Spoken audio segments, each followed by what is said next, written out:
आज की बात की शुरुआत करेंगे गंगा के घाट की तस्वीरों से। ये तस्वीरें, ये वीडियो मैं आपको इसलिए दिखा रहा हूं क्योंकि आपको भी हैरान कर देगी। आपको यकीन नहीं होगा कि ये तस्वीरें बिहार की हैं, पटना के गंगा घाट की हैं।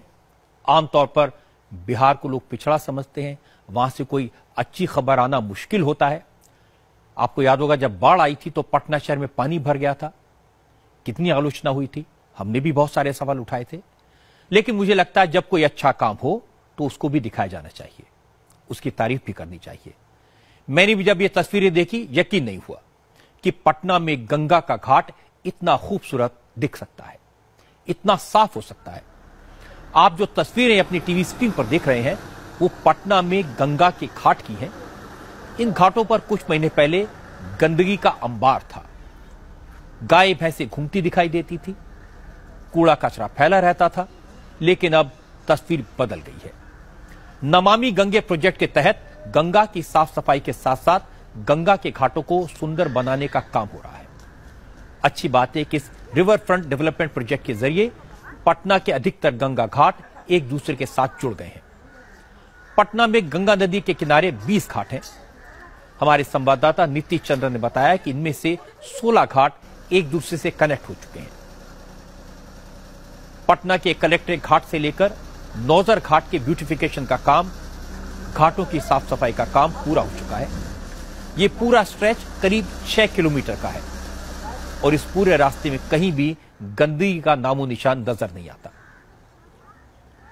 नमामि गंगे नरेंद्र मोदी का पेट प्रोजेक्ट है और उसके तहत यह काम हुआ है। घाट की दीवारों पर खूबसूरत पेंटिंग दिखाई देंगी। लोगों की सुविधाओं के लिए इंतजाम किए गए हैं। अब पटना में रहने वाले लोग यहां सुबह मॉर्निंग वॉक करने आ सकते हैं और शाम को गंगा किनारे टहलने के लिए परिवार के साथ, दोस्तों के साथ आ सकते हैं।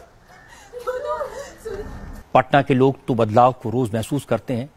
लोग अब घाटों पर मॉर्निंग वॉक करने आते हैं और स्टूडेंट्स गंगा किनारे बैठकर पढ़ते हैं। लोग दूर दूर से घाटों पर घूमने आते हैं।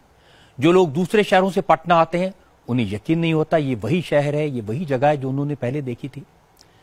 हमारे संवाददाता नीतीश चंद्र ने पटना के इन घाटों पर घूमने आए लोगों से बात की।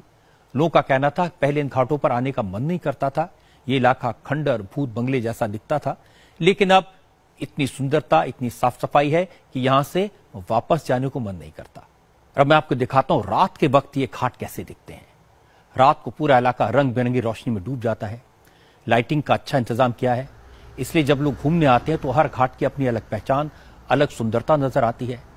पटना में गंगा किनारे रोज आरती होती है, लेकिन पहले के मुकाबले अब ज्यादा लोग इसमें शामिल होने लगे हैं। इन घाटों की सुंदरता के लिए अब तक 300 करोड़ रुपए खर्च किए जा चुके हैं। काम अभी जारी है। हाई मास्ट और स्ट्रीट लाइट्स के अलावा यहां फूड कियोस्क भी खुल गए हैं। इसे एक टूरिस्ट स्पॉट के तौर पर डेवलप किया जा रहा है। इन घाटों पर जो लोग पहले सिर्फ आरती के वक्त या धार्मिक कर्मकांड के लिए आते थे, और वो यहां घूमने टहलने आते हैं। छात्रों का कहना है कि घाटों पर शांति रहती है, शाम के वक्त लाइट होती है, वो अपनी पढ़ाई यहां कर सकते हैं। बिहार में नमामि गंगे प्रोजेक्ट के जरिए घाटों को सुंदर बनाने का काम Bihar urban infrastructure development corporation limited के जरिए हुआ है। कॉर्पोरेशन का कहना है कि इस प्रोजेक्ट में और भी बहुत कुछ है।